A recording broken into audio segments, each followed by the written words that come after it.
Hi, this is Scott Garibay, and today we're going to talk about Andrew Yang and the November 20th Atlanta MSNBC Washington Post debate number 5, all right, which is right around the corner. We're getting there. It's very close. All right, it's the next major, percussion hit in the drum roll to Andrew Yang's presidency, right? And finally, the Batman family, all right? Now, today, we're going to take every single candidate who is qualified. There's 9 people qualified for the November 20th Atlanta MSNBC Washington Post debate number 5, right?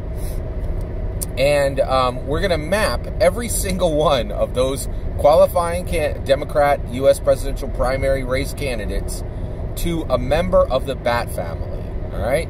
Now, I hear you. You're like, why are we going to do that? Well, because it's politically relevant, right? There's several reasons. The first is it's politically relevant and politically important, all right? Now, why on earth is the Batman politically relevant and important, right? Well, it has to do with Harley Davidson. So let me tell you about Harley Davidson first. So first and foremost, if you're not aware of this, be aware. The government actually gets very involved in the specific running and choices and business decisions of multiple American companies. One of the biggest is Harley Davidson. So in 1983, Ronald Reagan specifically essentially did a bailout, air quotes, of Harley Davidson, right? Harley Davidson was in a lot of trouble. It was having a lot of trouble selling bikes. And basically what he did was he put a 10 times tariff on bicycles coming into the U.S., right? Which really helped Harley Davidson because they were cheap in America, right? So that was the first. And that was an incredibly conservative Republican, dyed-in-the-wool Republican president, right, doing a bailout, a very specific aid to an American company, right? Since then, in the 2000s, there was a European steel tariff, right? Europe got very upset because Europe buys a lot of Harley Davidson, imports them over there. Got very upset, and Harley Davidson sales started to go down, and so a lot of people believe that this steel tariff was taken away. In addition to that, there was a special monetary fund that was set up in like the late 2000s, which Harley Davidson, as a corporation, it was like a government organized fund, right, that was established there in order to help ailing businesses. Harley Davidson tapped it to the point of $2.3 billion over like 2 years, right? And now, again, right now, Donald Trump is talking about, is getting very upset because Harley Davidson is about to ship some of the manufacturing, some key manufacturing of key parts of the Harley Davidson external. And Donald Trump's like, you cannot build Harley Davidsons in another country. It's got to be in America, right? And the reason why is Harley Davidson is an American asset. Yes, it is a private company, right? But the reality is Harley Davidson is an American asset. It's iconically American. And if it struggles, it makes us look bad, right? And so the government jumps in. We have the exact same crisis happening right now with Batman, right? Batman, and I will say right now, if you, Batman and Harley Davidson aren't in the same league, right? There has been a lot more money made connected to Batman than there ever was connected to Harley Davidson, right? Harley Davidson is a niche product bought by a few people, right? Batman is global, right? Batman is he is a superhero, right? Like, he's huge, right? And so that's my point. And right now, there's a huge Batman crisis going on, all right? So Warner Brothers has completely bobbled the ball on their DC Cinematic Universe. They have only been able to make $1 billion with one movie, Aquaman. You know things are bad when Aquaman is your only $1 billion movie when you've already done, after, and this counts after the Nolan films, right? They haven't had $1 billion movie in since the Marvel Cinematic Universe began. There has not been, and the Marvel Cinematic Universe has produced two $2 billion movies, and more $1 billion movies than I can even remember, right? Whereas DC Universe is struggling, and it only has one $1 billion movie, right? Except Joker now is over $900 million, right? But Joker is a terrible, terrible, nightmarish success. And the reason why is Joker is completely inaccessible to children, right? And and right now there's a DC Cinematic Universe film being made with Robert Pattinson as the Batman. Yet they've already named him Sparkly Batman. The sparkly vampire from Twilight is going to be Batman, right? Jonah Hill has already bounced out of negotiations to be in this movie, right? It is an absolute crisis. There is Matthew McConaughey, Andy Serkis, and Colin Farrell are now in talks, right? But, like, nobody wants to be in these movies. You're going to have to pay them, you know, $5, $10, $20 million.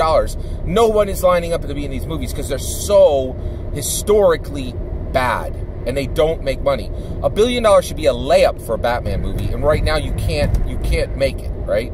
And in addition to that, the Joker movie, people are asking for a sequel to a movie that cannot support a sequel, and the Joker movie is sucking all the air out of the movie for the traditional DC Batman movie. This is a American asset crisis, exactly like wanting Harley Davidsons to be built in whatever country you want them to be built in other than America, right? And the president is going to need, Andrew Yang is going to need to get involved in this, right? So today, I'm choosing to do this Batman layover, right? This Batman mapping to our candidates to the Bat family for that reason, to highlight this major political problem, right? And it's also to say, too, American presidents really need to start doing this, right? We need to stop focusing on stupid things like American steel and Harley Davidsons and focus on the real assets we have, like Batman, right? Okay. All right. There's one more reason, right? The other reason is we do not have people involved in politics the way we should. And the reason why is it's not fun, right? It's super boring and lame, and only like weird political wonks pay attention, right?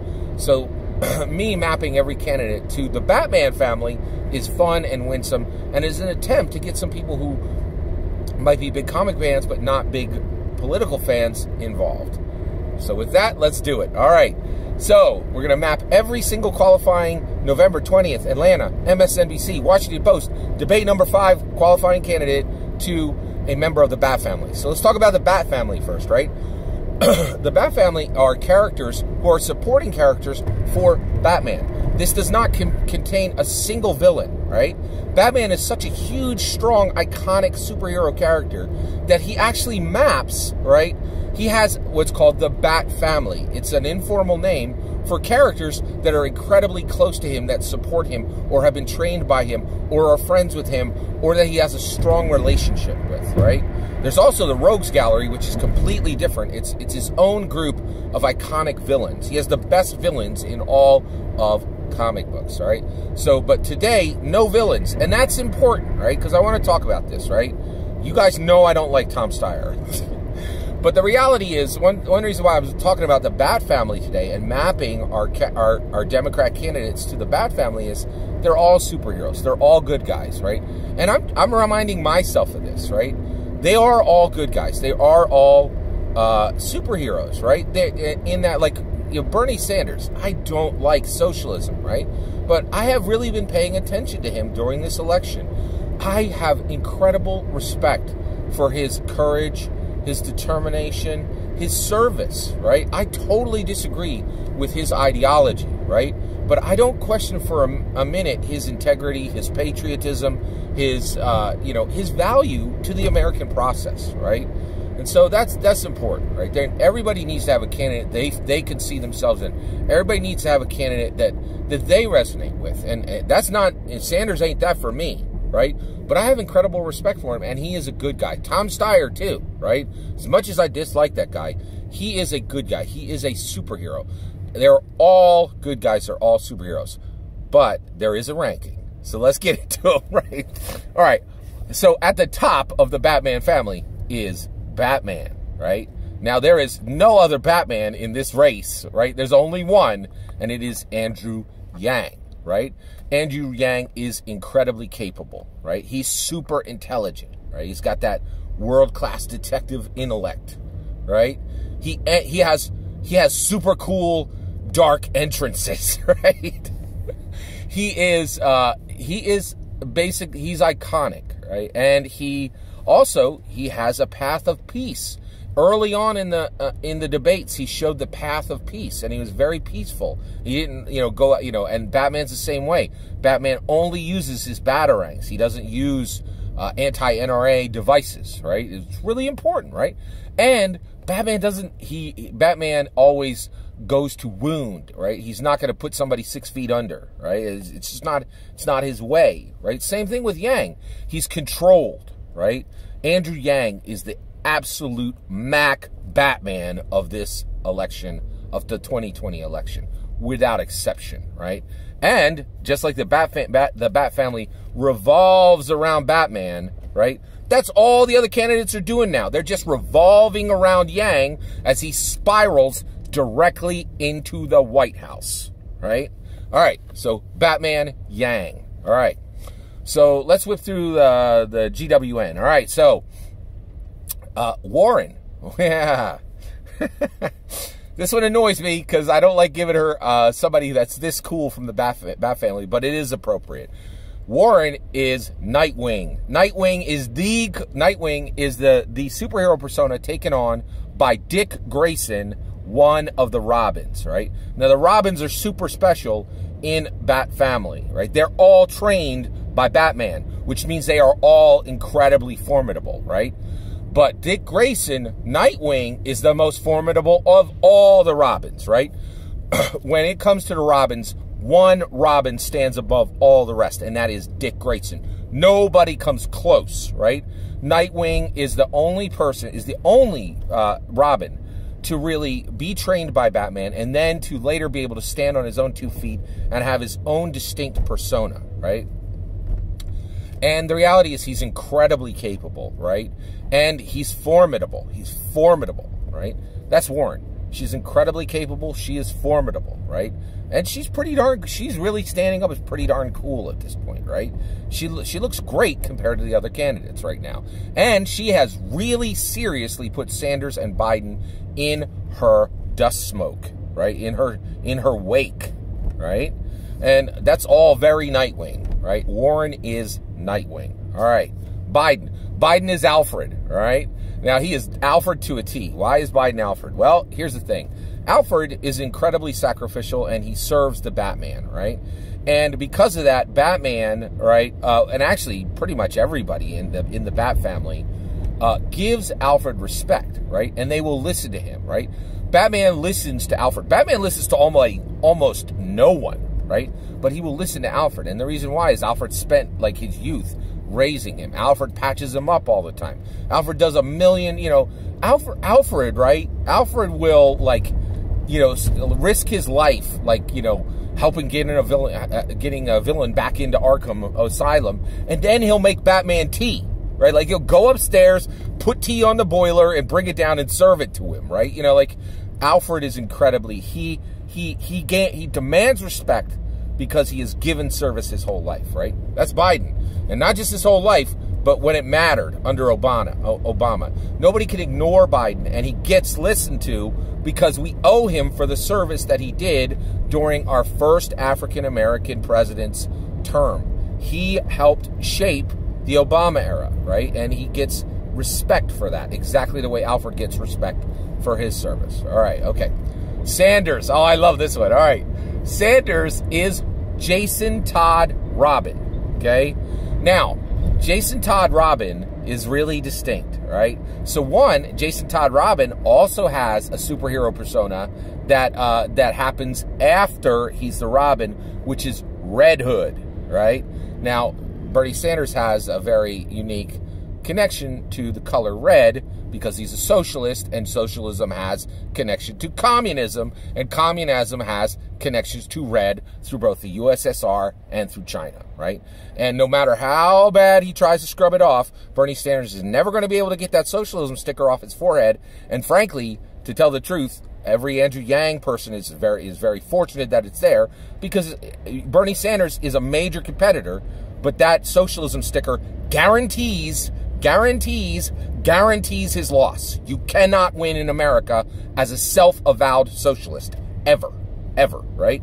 And it doesn't matter how many times the Hill talks about Democrat socialism being different than communist socialism. Nobody cares, right? Like, yeah, there are some people who care. They're the people who are going to vote for Bernie, which would be like 30% of the country, or 30% of voters, actually. There, you know, he has a lot of people excited. He's a major competitor, but there's no possibility he could ever beat any Republican candidate, let alone Trump, okay? All right, so Bernie is absolutely... Oh, get this. He's also Jason Todd, because Jason Todd has a very unique event that happened to him that happened to no other Robin, right? It's a super famous event, right? And considering Bernie's current situation, he very much aligns with Jason Todd, right? Like, yeah. All right. We'll keep it moving here. All right, so let's go into BBC, right? Let's talk about Booker, right? Oh, yeah. So Booker. All right, so first of all, if you haven't noticed this already, I love the Hamilton play, right? The Hamilton musical. And one of the things they did was race blind casting. I think that's awesome. So this entire list is gender blind casting, right? So I'm not really paying much attention to the gender of the person, of the character or the candidate. I'm just matching them up where their auras match the closest, right? So Booker is Batgirl. Batgirl is really fun and winsome. In the Bat family, she is the most likely to smile. She is the most likely to produce joy in herself, in Batman, or in anyone else in the Bat family. And I think Cory Booker is that, right? Cory Booker is, he's a capable candidate, right? But he is winsome and he has joy. You can see him smiling on the campaign trail. I think he lines up with Batgirl, okay? All right, Buttigieg, right? Buttigieg, it's an absolute lock. He's Commissioner Gordon. Very staid, boring clothes, like a very, straight ahead haircut, turns on the bat signal, very authoritarian, like not in a bad way, but like, I'm an official, right? Like, Pete Buttigieg very much looks like he's a perfect match for Jim Gordon, Commissioner Gordon. All right. Klobuchar, right? Klobuchar is an absolute lock match for Damian. Now, who's Damian? Damian is a Robin, right? But he's the only Robin who is Batman's actual son, right? Like, Damian is Batman's actual son. How, right? Well, guess what? Damian's father is Batman. Damian's mother is Talia al Ghul. Talia al Ghul is Ra's al Ghul, Lazarus Pit, supervillain daughter, right? And so Ra's al Ghul is Damian's grandfather, right? Damian is an absolute, like, he is a serious, hardcore Batman. It's arguable he's the most ruthless and dangerous of all the Batman Robins, right? Without a doubt, right? You cannot sleep on Damian. He is super dangerous, right? Same thing with Klobuchar. Like, I think Damian is a really good match for Klobuchar. She's dangerous, man. She remains in the poll. She just qualified for the December debate, right? Before Yang. That's a problem, right? Like, Klobuchar, and the other thing I think is really dangerous about Klobuchar is every time there's slips at the top, right, Elizabeth Warren, the media keeps looking over at Klobuchar. She is dangerous, right? She is formidable, capable, very, very dangerous, just like Damian, right? Yeah. By the way, this is a weird one, but, like, there's one part where it doesn't match exactly. And Damian's a jerk. He's the only Robin who's, like, just a straight-up jerk, right? And that's not the case with Klobuchar. She is not a jerk, but in every other way, she's a deadlock with Damian, right? All right. Two more. Steyer, man, guy drives me crazy. All right. So Steyer and Kamala Harris. So who is Steyer, right? Oh yeah, this is a good match. Steyer is the spoiler. All right, now who's the spoiler? The spoiler is a Robin.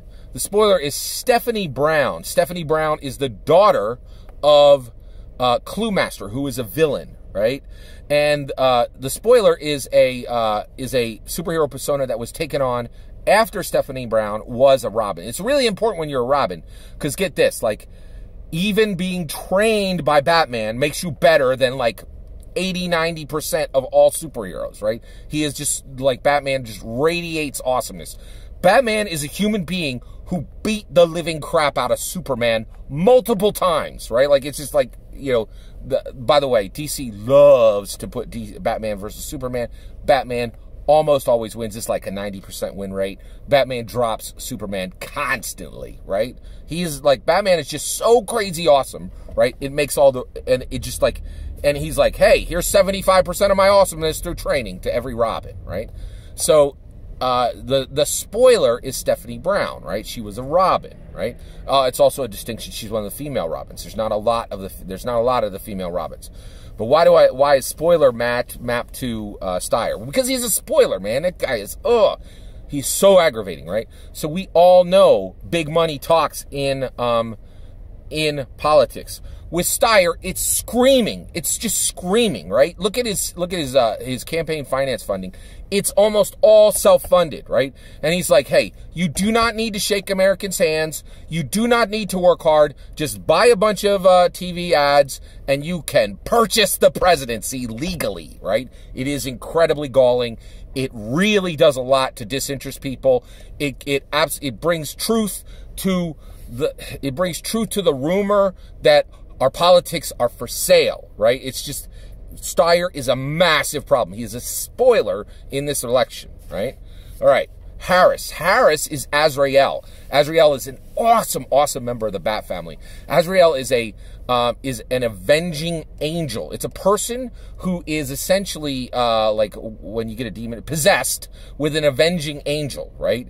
And he has a flaming sword, right? And he's all about vengeance and bringing justice, right? Well, Kamala Harris is a prosecutor. She put a lot of people in jail, and she's saying that if she gets to be president, she will put even more people in jail, right? So she's a perfect lock for Azrael. That is my mapping.